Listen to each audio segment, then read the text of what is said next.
अस्सलामुअलैकुम, welcome to the show sports 365। मैं हूं आपका host Faisal Ilyas. ICC men's टी20 वर्ल्ड कप 2026 के सनसनीखेज मुकाबले जारी हैं। ऑल्दो आज के तीनों मैचेस वन साइडेड थे, लेकिन ऑब्वियसली क्योंकि इंडिया का मैच था, श्रीलंका का हमने पावरफुल परफॉर्मेंस देखा आज हमने, और इटली की तरफ से हमने देखा कि दो भाइयों ने जिस तरह मैच फिनिश किया।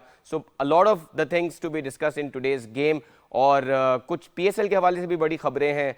कल हमने कहा था कि इमाद वसीम और मोहम्मद आसिफ अनसोल्ड गए हैं, लेकिन वो भी इवेंचुअली आखिर में जो है वो बिक गए और इस्लामाबाद ने इमाद वसीम को उठा लिया है। और ख़बरें ये भी है कि अहमद शहजाद भी प्रोबेबली पीएसएल 11 का हिस्सा होंगे। सो उन सब पे बात करेंगे, स्पेशली जैसे स्पेशल ट्रांसमिशन है हमारी आईसीसी मेंस टी20 वर्ल्ड कप की, तो आज के जो तीनों मैचेस हुए हैं उनके बात करेंगे। सबसे पहले श्रीलंका के मैच पे बात करेंगे। हमारे साथ हैं रोज़ की तरह पाकिस्तान के साबिक टेस्ट क्रिकेटर, बहुत ही अच्छे बैटर और fielder as well, Shoaib Mohammad साहब। शोएब भाई, शुक्रिया for being on the show. अस्सलाम वालेकुम और बहुत शुक्रिया फैसल आपका। Thank you sir. मैं आज सर आपके भी कुछ स्टैट्स देख रहा था। अच्छा। तो पाकिस्तान के 11-12 टॉप रन गेटर्स में इन टर्म्स ऑफ एवरेज आपका भी नाम था सर। क्या बात है सर, अल्लाह का करम है, बेताशा माशाल्लाह। हनीफ मोहम्मद साहब के बिल्कुल ऊपर आपका नाम है। जी हाँ जी। Beautiful sir, beautiful. So honour है सर हमारे लिए कि आप हमारे शो पे होते हैं। सर, श्रीलंका की परफॉर्मेंस, आउटस्टैंडिंग परफॉर्मेंस, और जिस तरह उनके मिडिल ऑर्डर ने आज फायर किया, और स्पेशली जो उनके कप्तान शनाका और एक रत्नाई के जो इनका यंगस्टर है उसकी परफॉर्मेंस देख के आउटस्टैंडिंग बैटिंग बाय श्रीलंका। इसमें कोई शक नहीं, होम ग्राउंड का एडवांटेज जी। अपने क्राउड के सामने उनको प्रूव करना कि they are a good team, they can win some good games, big games. Although कि they were facing a weaker side today.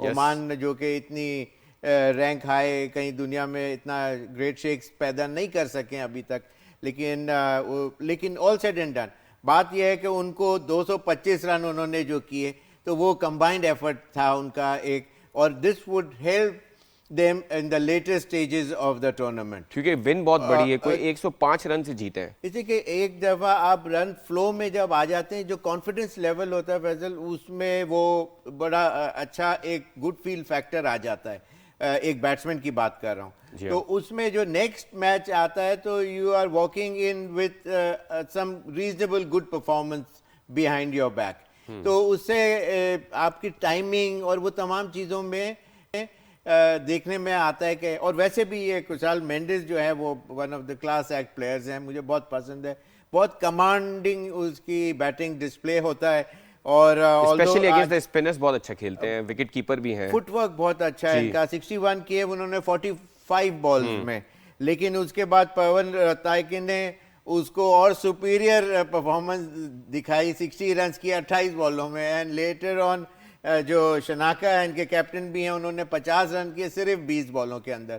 तो इनका जो run flow through the bat जो है वो बड़ा गजब का नज़र आया आज तो, लेकिन अब ये of course against better bowling side देखना होगा कि वो क्या कर सकते हैं। ओमान कोई ग्रेट शेक पैदा नहीं कर सके, they were bowled almost bowled out, 9 wicket down 120 odd run के ऊपर, तो it was a weak game from the word go, और वो इस तरह से ये मैच ख़त्म हो गया। लेकिन ये कि श्रीलंका को ये एडवांटेज मिलेगा आगे। आपको लगता है कि कुछ चीज़ें श्रीलंका को सही करने की जरूरत, ऑल्दो आज का मैच तो बिल्कुल ही वन साइडेड था, लेकिन looking at the bowling, do you think कि स्पिनर, हमने देखा विलल आगे जो एशिया कप में भी स्ट्रगल किए थे, यहाँ पे भी हमें लग रहा है कि उस तरह की वैरायटी उनकी नहीं दिख रही है। सो डू यू थिंक कि स्पिन डिपार्टमेंट में थोड़ा सा, हसरंगा तो ऑब्वियसली वर्ल्ड क्लास बॉलर हैं, लेकिन उनके अलावा कोई बहुत अच्छा स्पिनर श्रीलंका के पास शायद नहीं है। फैसल होता ये कि जो बड़े प्लेयर्स होते हैं या जिनका दिल बड़ा होता है, तो वो they elevate their game, वो they rise to the occasion। जितना बड़ा जितना दुनिया के जो टॉप मोस्ट प्लेयर्स होते हैं ना, वो they seek these kind of opportunities where they are facing bigger teams। उसके अगेंस्ट जाके जब परफॉर्मेंस आती है तो उनकी रैंकिंग जो है और जो रैंकिंग है वो हायर नेचुरली जाती है, तो they are waiting for such opportunities, और ये काफ़ी अरसे से खेल रहे हैं ये प्लेयर्स, ये बैट्समैन स्पेशली, लेकिन ये कि बॉलिंग डिपार्टमेंट का भी ऐसा ही है। वो अगेंस्ट जो वीकर बैटिंग साइड को जब फेस कर रहे होते हैं तो उसमें बाज़ दफ़ा ये है कि उतना वो पावर नहीं आता, अंदर से नहीं आता, सम हाउ द अदर, कि भाई ये तो अब नॉर्मल सीधी बॉल को भी गलत शॉट खेल के आउट हो गए। तो आप कह रहे हैं कि ये यही स्पिनर्स जब बड़ी साइड के अगेंस्ट खेलेंगे तो हाँ, they will show their potential, हाँ, जो ज्यादा उसमें ये डिफरेंट कलर इनका बिल्कुल नजर सही। आएगा। सर सनत जयसूर्या जैसा आपका अगर कोच हो और वो डग आउट में बैठा हो और उनकी जो इन्वॉल्वमेंट हमें दिखती है, does it also play a role के टीम को एक ऑब्जेक्टिव मिलता है कि ये वर्ल्ड कप जीतना है, इसमें स्पेशल परफॉर्मेंसेस देनी है, फिर आपके शनाका जो कप्तान है बहुत senior, so do you think this side is the one, और श्रीलंका एक T20 वर्ल्ड कप अपनी कंडीशंस में जीत भी चुका है, सो आपको लगता है कि this year is the time for Sri Lanka to make inroads into the final और the semifinals? Reasonable length of time where they had made any great shakes in world cricket. जी। एक टाइम था जब संगाकारा और मेंडिस और तो ये लोग हर होते फाइनल में होते थे। तो ये फाइनल सेमीफाइनल और winning the trophy as well इनके पास नजर आ रही होती थी। ये they were forced to reckon with वाली बात है। लेकिन ये कि जब से ये क्लास एक्ट प्लेयर्स की एब्सेंट लगना शुरू हो गई, धीरे धीरे सारे रिटायर हो गए, तो फिर नेचुरली नए प्लेयरों को आके एक तो ग्रूम भी होना था और एक कंबाइंड एफर्ट, और फिर वो भी चले गए जो यहाँ से बॉल करते मलिंगा ऑफ कोर्स।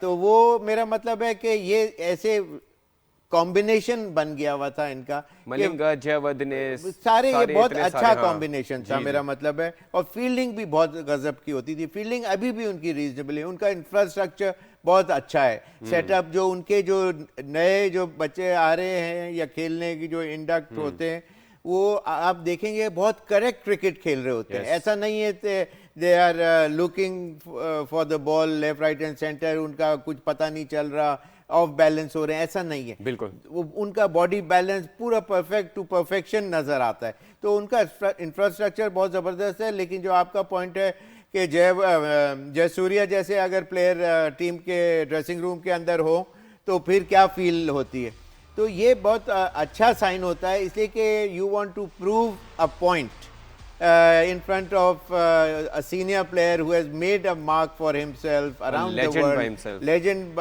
उनका नाम आता है जयसूर्या का, तो वो दूसरे प्लेयरों को इंस्पिरेशन मिलती है। Yes. जैसे अमेरिका वगैरह में जो बड़े जो मैचेस होते हैं, पेप टॉक के लिए एक सुपरस्टार लेजेंड को कोई बुला के उनको 5-10 मिनट का एक पेप टॉक दी जाती है कि किस तरह वो उन्होंने अच्छा किया, दुनिया में नाम कमाया। तो वो इंस्पिरेशन से बहुत कुछ फर्क पड़ा। कॉन्फिडेंस जो है ना, वो फिर दुनिया की सारी हर्डल्स तोड़ता चला जाता है। ओमान की सर देखा जाए तो उनकी तरफ से अगर एक्सेप्शनल एक कोई चीज़ हुई तो आज मोहम्मद नदीम करके उनके प्लेयर हैं, उन्होंने एक 50 स्कोर की, लेकिन ऑब्वियसली 53 उन्होंने किए 56 बॉल्स पे, so there was nothing much to talk about. लेकिन एक बैटिंग की एफर्ट हमें लगी कि कहीं लगा कि कुछ प्लेयर्स हैं उनके पास जो परफॉर्म कर सकते हैं। अब नेचुरली अब देखें, ये ऐसी टीम है कि इसके अंदर वहाँ इवन ओमान के अंदर, हालांकि हम लोग जब PIE के लिए खेला करते थे तो हम 3 दफ़ा टूर किए, लोग ग्राउंड के चारों तरफ आके कारों में खड़े हो जाते थे और मैचेस देखा करते थे। शौक तो उनको बहुत पहले से है, लेकिन एक सॉलिड फाउंडेशन उनका इंफ्रास्ट्रक्चर उनकी कंट्री के अंदर अभी तक नहीं था। लेकिन अब जाके लेटली ग्राउंड वगैरह भी बन गए हुए हैं, अंडर 19 के मैचेस और कुछ और मैचेस कंट्रीज भी कुछ जाके वहाँ खेलती हुई नजर आई हैं। तो वो बिल्डअप हो रहे हैं। उसके अंदर ऑफ कोर्स इससे कि या तो इंडिया, पाकिस्तान, श्रीलंका, इधर इनके कंबाइंड कुछ प्लेयर्स मिला के इस गेम ऑफ क्रिकेट को वो लोग आगे लेके चल रहे हैं। तो एक आध परफॉर्मेंस तो कहीं से भी आ सकती है, सही है। लेकिन ये कि इनको थोड़ा सा अभी टाइम है to you know make a mark for themselves. But ये आईसीसी की एक अच्छी एफर्ट है ओवरऑल के एसोसिएट मेंबर्स को ये अपॉर्चुनिटी मिल रही है to play with test playing nations and full members के ये टीम्स जायजा ले सकते हैं अपना कि किस तरह किन चीज़ों को इम्प्रूव करना है। वो बात आपकी सही है, लेकिन उसके लिए मैं समझता हूँ कि मैं इसके फेवर में नहीं हूँ इस पॉइंट के कि ये वीकर टीम्स प्लेइंग अगेंस्ट दुनिया की बेस्ट टीमों के अगेंस्ट इस प्लेटफॉर्म के ऊपर कोई और टूर्नामेंट कराएं, इतना बड़ा इसका वर्ल्ड कप का वो ना हो, और उसके अंदर इनको इंट्रोड्यूस किया जाए। वो प्लेयर्स अच्छे ही होंगे, जैसे कि पाकिस्तान के कोई भी प्लेयर जाएगा, चाहे वो ए टीम भी जाएगी, तो वो अच्छी परफॉर्मेंस देगी। और जब आप दूसरे टीम, जब ज्यादा टफर टीम से आप खेलते हैं, तो that is the time to learn. Yes, और वहां आप सीखते हैं, आपका कॉन्फिडेंस लेवल हाई होता है। जैसे मैंने पिछले प्रोग्राम में भी बता रहा था, जब आप अपनी बड़ी टीम के अगेंस्ट परफॉर्मेंस देते हैं, चाहे वो बैटिंग के अंदर हो, बॉलिंग में हो, तो आपका दिल बढ़ता है और उस दिन आप 2 सीढ़ी चढ़ते हैं ऊपर। बिल्कुल ऐसे तो ही है। वो इस तरह से है। लेकिन इतना बड़े प्लेटफॉर्म में एकदम पहले से ही एक अंदाजा हो जाए एक मैच का आउटकम का, तो वो मेरे नज़र में वो है। लेकिन ऑफ कोर्स दिस इज और ये आपकी बात मैं थोड़ा अग्री भी करूंगा शोएब भाई, क्योंकि हम देख रहे हैं कि जैसे नमीबिया है, नेपाल है, इटली है, ये बारहा बड़े टूर्नामेंट्स में रहे हैं, लेकिन वो इतने बड़े मार्जिन से हारते ही रहते हैं। जिस तरह हमारे आखिरी मैच पे जब हम एनालिसिस करेंगे तो आज नमीबिया भी बहुत बड़े मार्जिन से इंडिया से हारा है, लेकिन हम अभी अपने व्यूअर्स को मैच समरी दिखाते हैं कि किस तरह श्रीलंका ने ये मैच डोमिनेट किया, 105 रन से जीता है। और इसमें हमने जैसे कहा कि बड़ी आउटस्टैंडिंग बैटिंग हुई मेंडिस की तरफ से, शनाका की तरफ से, जो श्रीलंका के कप्तान हैं, और इवेंचुअली 105 रन से ये मैच जीता है श्रीलंका।